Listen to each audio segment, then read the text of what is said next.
The World Bank. What are your first thoughts when you think of the name World Bank? Because it is about time we take a deep look inside on who and what the World Bank is and what it means for you, as they are the hidden mechanism to your government. As the World Bank has over 180 plus countries as members, which could include the country you are either in or from. Did you know they not only provide loans, but they also provide expertise? They also help to eliminate poverty, to help you and billions have a livable life. But how? The rise. Before we get to how, it is very important that you know exactly how they started, so you can know how to maneuver. So the World Bank began in July 1944 at the Bretton Woods Conference in New Hampshire, where 44 allied nations met to redesign the global economic system after World War II. Two figures shaped its foundation: John Maynard Keynes, representing the United Kingdom, and Harry Dexter White, representing the United States Treasury. Their negotiations produced the International Bank for Reconstruction and Development, the institution we now call the World Bank. Its original mandate was simple: finance the reconstruction of war-torn Europe through long-term loans backed by government guarantees. Yes, that is right. The same names who are involved with creating the International Monetary Fund are involved in creating the World Bank. The World Bank issued its first loan on May 9, 1947, $250 million to France, the largest international loan ever approved at that time. The conditions were strict. France had to balance its budget, stabilize its currency, and remove communist influence from key ministries. This was the first demonstration of a pattern that would define the World Bank's come-up, funding tied to policy alignment. By 1948, the Marshall Plan overshadowed the World Bank's European role, pushing it to expand toward global development instead of reconstruction. During the 1950s, the World Bank shifted its focus to large-scale infrastructure projects. It financed dams, power stations, and transportation networks across India, Pakistan, Brazil, and Japan. In 1956, it created the International Finance Corporation, IFC, to support private sector investment in developing economies. In 1960, it launched the International Development Association, IDA, offering low-interest and zero-interest loans to the world's poorest countries. These expansions transformed the World Bank from a reconstruction lender into a global development institution. By the 1960s, under the leadership of President Eugene R. Black and later George D. Woods, the bank began linking loans to economic reforms. Countries receiving financing were encouraged and often required to adopt policies promoting market liberalization, fiscal discipline, and export-driven growth. This marked the early stages of what would later become structural adjustment.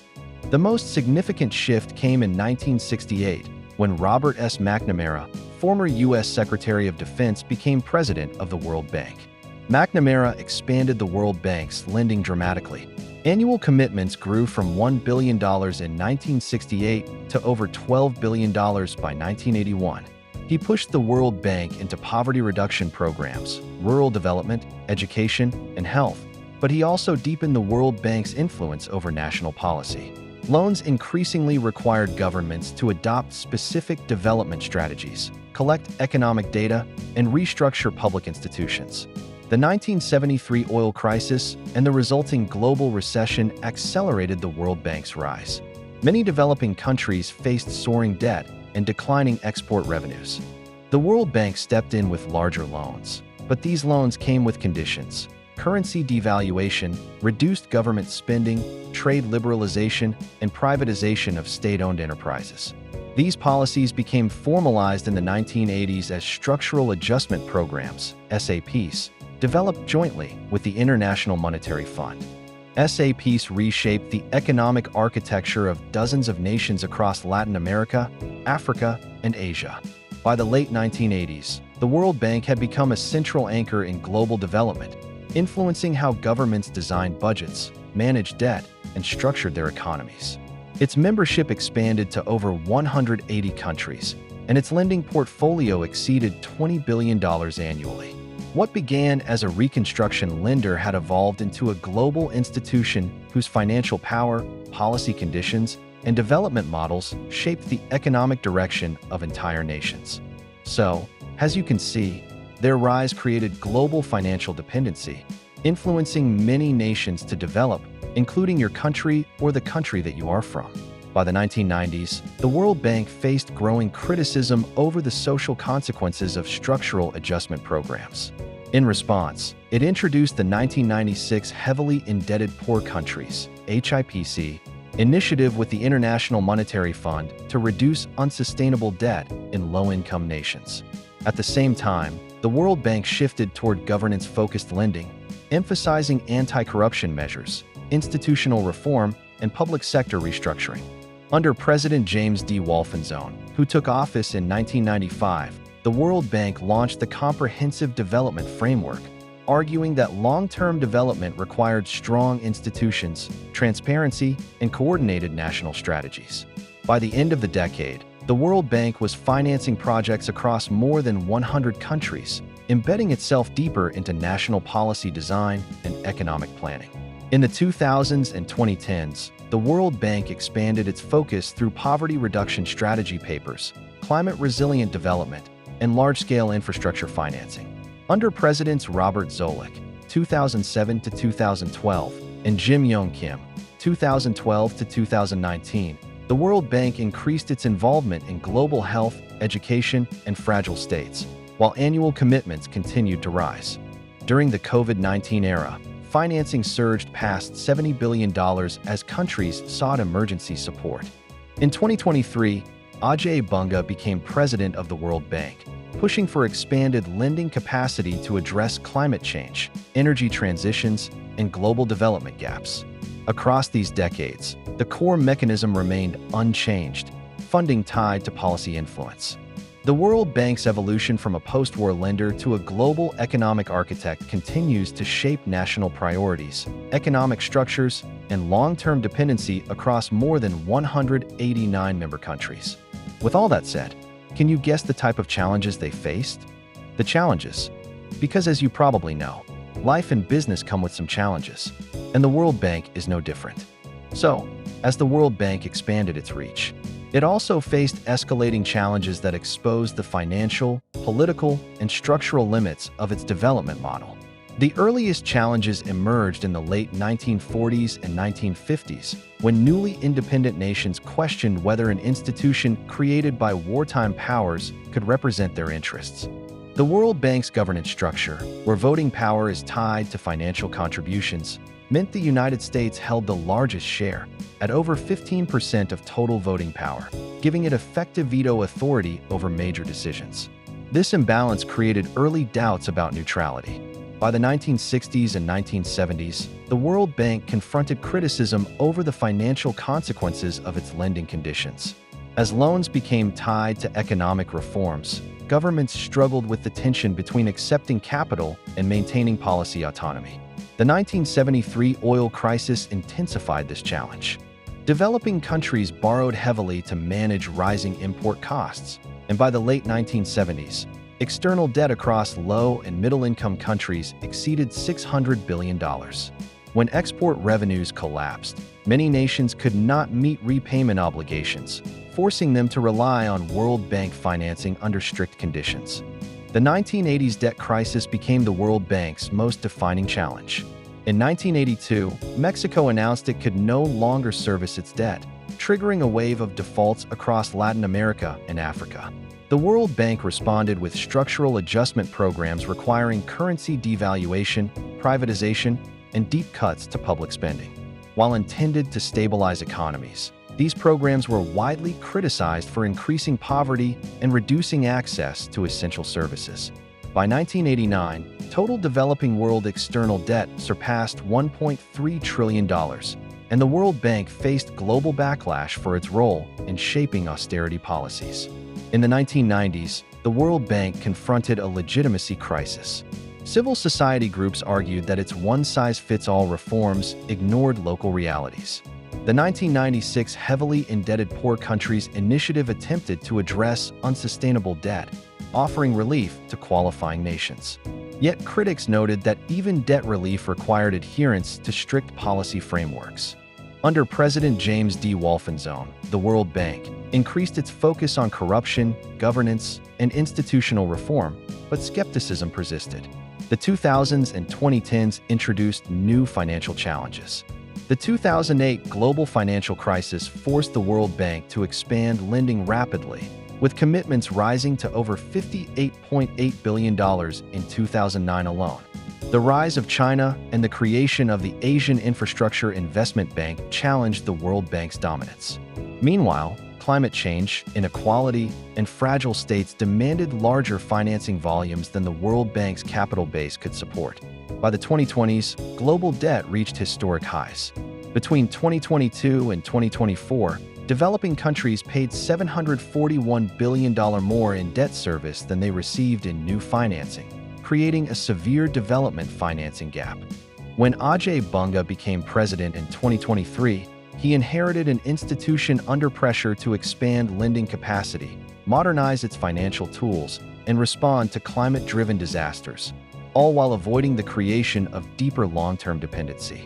These challenges truly give you insight into what goes on inside of the World Bank and how they fund other nations. But when you have challenges, you have turning points. So, for the World Bank, what major turning points do you think happened and why? The turning points. Because already you see how they are helping you. And if you do not see it yet, then these turning points will explain why and how. As, from the very beginning, the World Bank's history is defined by major turning points that reshaped its mission, its financial power, and its influence over nations. The first turning point came in July 1944, when the World Bank was created at the Bretton Woods Conference. This moment established the International Bank for Reconstruction and Development as a central pillar of the post-war financial order, giving the United States the largest voting share and anchoring the World Bank's role in global economic governance.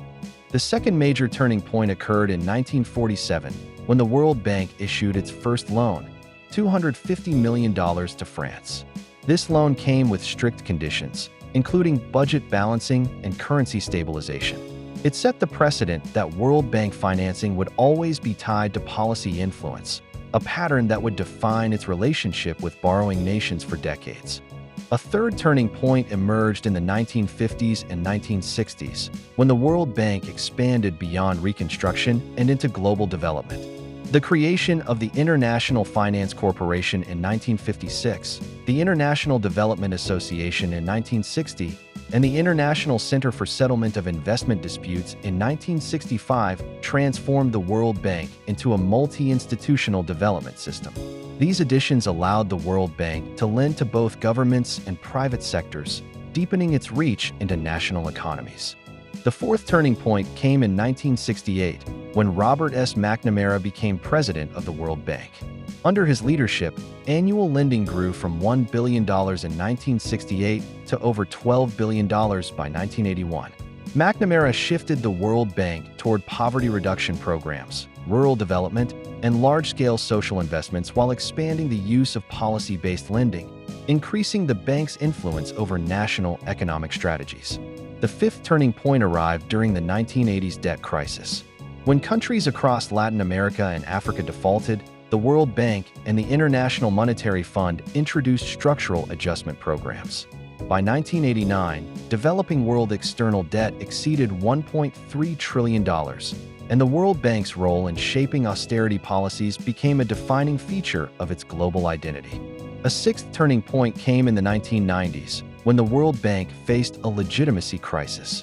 The 1996 Heavily Indebted Poor Countries Initiative marked a shift toward debt relief, while President James D. Wolfensohn pushed the institution to address corruption and governance.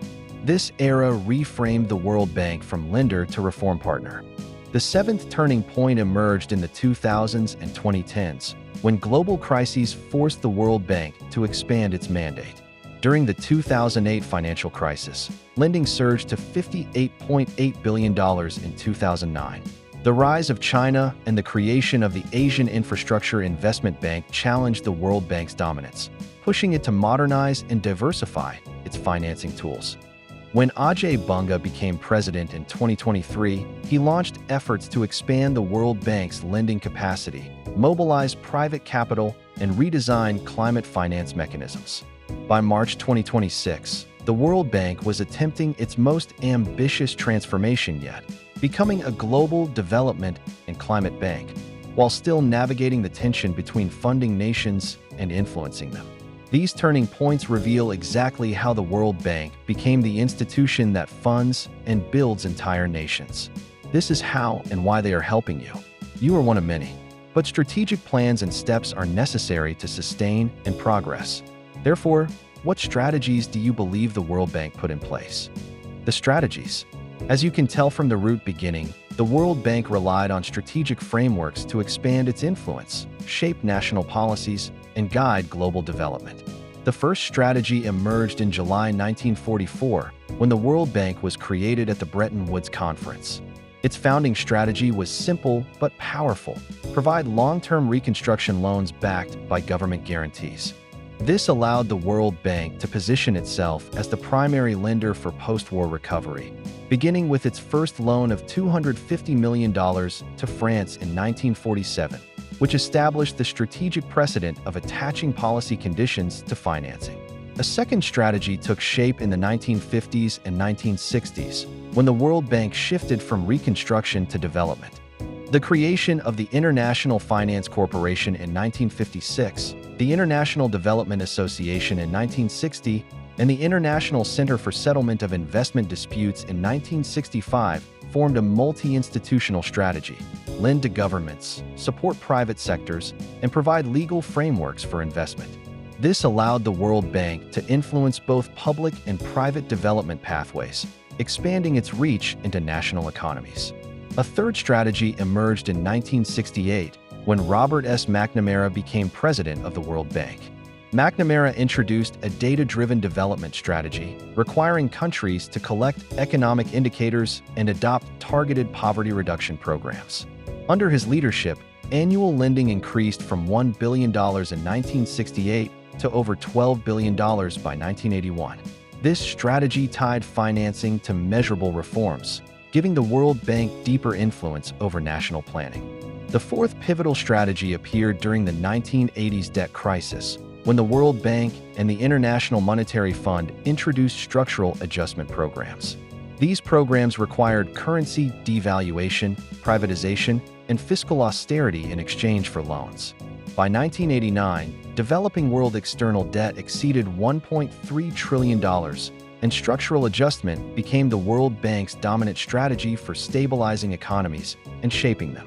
A fifth strategy emerged in the 1990s, when the World Bank faced criticism over the social impact of adjustment policies. The 1996 Heavily Indebted Poor Countries Initiative introduced a debt relief strategy tied to governance reforms, transparency, and anti-corruption measures. Under President James D. Wolfensohn, the World Bank emphasized institutional strengthening as a core development strategy. A sixth strategy took shape in the 2000s and 2010s, when global crises forced the World Bank to expand its mandate. During the 2008 financial crisis, lending surged to $58.8 billion in 2009, reflecting a crisis response strategy focused on rapid financing, infrastructure investment, and social safety net expansion. The rise of China and the Asian Infrastructure Investment Bank pushed the World Bank to modernize its tools and mobilize private capital. The seventh and most recent strategy emerged in the 2020s when climate change, rising global debt, and post-pandemic recovery reshaped development priorities. Between 2022 and 2024, developing countries paid $741 billion more in debt service than they received in new financing, forcing the World Bank to adopt a climate finance and blended capital strategy. When Ajay Banga became president in 2023, he accelerated efforts to expand lending capacity, attract private investment, and redesign financing models to address climate-driven disasters and development gaps. By March 2026, the World Bank strategy centered on becoming a global development and climate bank, while still using funding to influence national policies. These strategies reveal exactly how the World Bank funds and shapes entire nations. They also reveal very insightful lessons you can learn so you and your business can benefit no matter which country you are in or operate in. But what are those lessons? Those lessons you are learning are rooted in the beginning. As in July 1944, the World Bank revealed a core psychological truth about power. Institutions are built by people who understand leverage. John Maynard Keynes and Harry Dexter White designed the World Bank around a simple lesson: Whoever controls the capital controls the direction. This is your first important lesson. Money is not just currency, it is influence. And the World Bank used long-term loans as a tool to create national identity, economic behavior, and political decision-making. In 1947, when the World Bank issued its first loan of $250 million to France, it demonstrated a second lesson. People and nations rarely resist help, but help always comes with expectations. The conditions attached to that loan showed that funding is never neutral. Whether you are a country or a business owner, accepting capital means accepting influence. Understanding this dynamic allows you to negotiate from strength, not desperation. During the 1950s and 1960s, as the World Bank created the International Finance Corporation, 1956, the International Development Association, 1960, and the International Center for Settlement of Investment Disputes, 1965, it revealed a third lesson. Power expands through systems, not single actions. The World Bank built an ecosystem. You must do the same: multiple income streams, multiple partnerships, and multiple protections. In 1968, Robert S. McNamara introduced data-driven development, increasing annual lending from $1 billion to over $12 billion by 1981. His strategy teaches a fourth lesson: what gets measured gets controlled. Nations that lack data lost negotiation power. In your life and business, the person with the clearest numbers makes the strongest decisions. The 1980s debt crisis, with developing world external debt surpassing $1.3 trillion by 1989, exposed a fifth lesson: crisis creates opportunity for those prepared. The World Bank used global instability to expand its influence through structural adjustment programs. In your world, downturns are not threats. They are leverage points. The 1990s and the 1996 Heavily Indebted Poor Countries Initiative revealed a sixth lesson: reputation is capital. When criticized, the World Bank shifted strategy to rebuild trust. Your brand must do the same. The 2000s and 2010s, including $58.8 billion in lending during 2009, showed a seventh lesson: speed wins. The World Bank moved fast during crises, and speed became power. Finally, the 2020s, with developing countries paying $741 billion more in debt service than they received between 2022 and 2024, and Ajay Bunga's presidency, beginning in 2023, reveal the eighth lesson: adaptation is survival. By March 2026, the World Bank is transforming into a global development and climate bank, proving that institutions and individuals must evolve to stay relevant. These lessons are not just history. They are a blueprint for how you move, build, and rise. No matter which country the World Bank decides to help fund to develop, or which either country they work with, that involves the country you are in or operate your business in. So what lesson will you apply? Before you choose any of the lessons, it is worth going over the World Bank's journey, which clearly was emotional for everyone involved, even the people in the countries they have been helping. As the creation of the World Bank in July 1944 was born from exhaustion and fear, a world determined to prevent another collapse, another Great Depression. John Maynard Keynes and Harry Dexter White understood that nations make their most defining decisions when survival and ambition intersect. The World Bank became the structure the world needed to feel safe again, proving that stability is often built on the emotional need to control uncertainty. When the World Bank issued its first loan of $250 million to France in 1947, the emotional stakes became clear. France needed reconstruction, but accepting the loan meant accepting conditions. It was a moment that revealed how vulnerability reshapes power dynamics. Support can rebuild you, but it can also redirect you in ways that you never envisioned. Nations learn this early, as when you accept help, every time you accept, it comes with expectations. Even when they say they don't expect nothing back in return. Through the 1950s and 1960s, the World Bank expanded with the International Finance Corporation, 1956, the International Development Association, 1960, and the International Center for Settlement of Investment Disputes, 1965. These weren't just institutions. They were emotional reinforcements. The world was still fragile, and the World Bank built an ecosystem designed to make countries feel anchored. Power grew not through force, but through the comfort of having somewhere to turn. In 1968, Robert S. McNamara transformed the World Bank by scaling annual lending from $1 billion to over $12 billion by 1981. His leadership showed how belief creates reality. Robert S. McNamara thought in global terms, and the institution followed. Ambition became infrastructure. Vision became policy. It was a reminder that scale is emotional before it becomes financial. Your ability to communicate your vision is through actions. So, the 1980s debt crisis, with developing world external debt surpassing $1.3 trillion by 1989, exposed the emotional cost of overextension. Nations confronted the weight of commitments they could no longer control. Debt became more than a balance sheet. It became a psychological burden, a quiet pressure that shaped political decisions and national identity. Because what did they expect? It's high risks, complications, and all kinds of possible scenarios. The 1990s, marked by the 1996 Heavily Indebted Poor Countries Initiative, showed that even powerful institutions must face their own reflection. Trust, once strained, requires transparency to be rebuilt. As facing your truth will make it easier to set your emotions straight, to put tools in place to not only rebuild, but succeed. The 2000s and 2010s, including $58.8 billion in lending during 2009, revealed how crises reward decisiveness. The World Bank moved quickly because hesitation is expensive, and they didn't want a repeat of the 80s. And so by the 2020s, with developing countries paying $741 billion more in debt service than they received between 2022 and 2024, and Ajay Banga taking office in 2023, showed that adaptation is the final currency of survival. By March 2026, the World Bank is reshaping itself into a global development and climate bank, proving that evolution is not optional. It is the emotional engine of endurance. It remains being a fund for many nations to develop. It's why so many countries feel they have to depend on the World Bank, as they are indebted not just financially, but they feel their influence in their government policies. So with all this said, let me know, what do you think are the principles of the World Bank's journey, and what do you believe this all means for you and your business?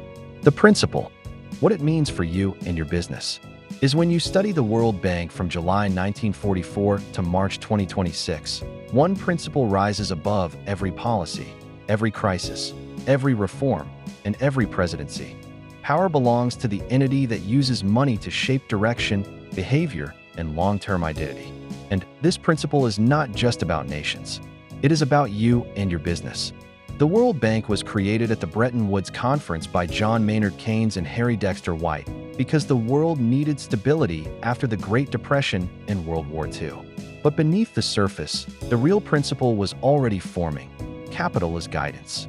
That is why the World Bank's first loan, $250 million to France in 1947, came with conditions.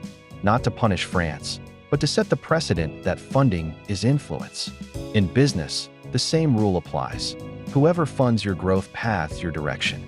As the World Bank expanded in the 1950s and 1960s with the International Finance Corporation, 1956, the International Development Association, 1960, and the International Center for Settlement of Investment Disputes, 1965, it demonstrated that systems create dependency, and dependency creates predictability.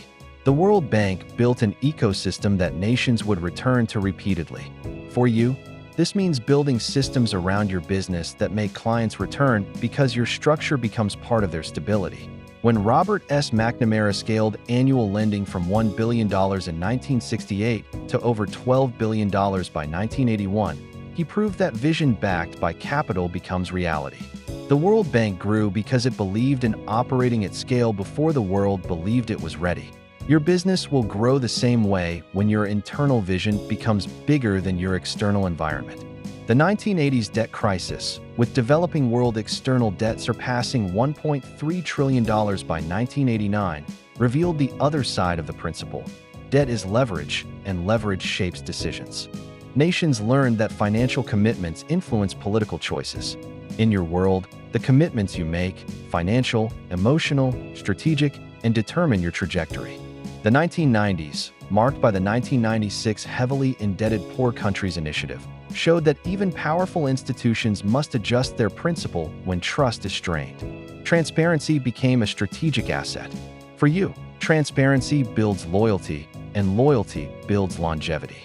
The 2000s and 2010s, including $58.8 billion in World Bank lending during 2009, reinforced that speed and decisiveness amplify influence. The World Bank acted quickly because hesitation weakens authority. In business, speed is clarity. And by the 2020s, with developing countries paying $741 billion more in debt service than they received between 2022 and 2024, and Ajay Banga taking office in 2023, the World Bank entered its next evolution. By March 2026, it is positioning itself as a global development and climate bank, proving the ultimate principle. The entity that adapts the fastest controls the future. So what does this mean for you? It means that your business becomes powerful the moment you master the same principle the World Bank has used for 80+ years. Use your resources to shape direction, build systems that create loyalty, act decisively, and evolve faster than your environment. That is how nations rise, and that is how you will too. So,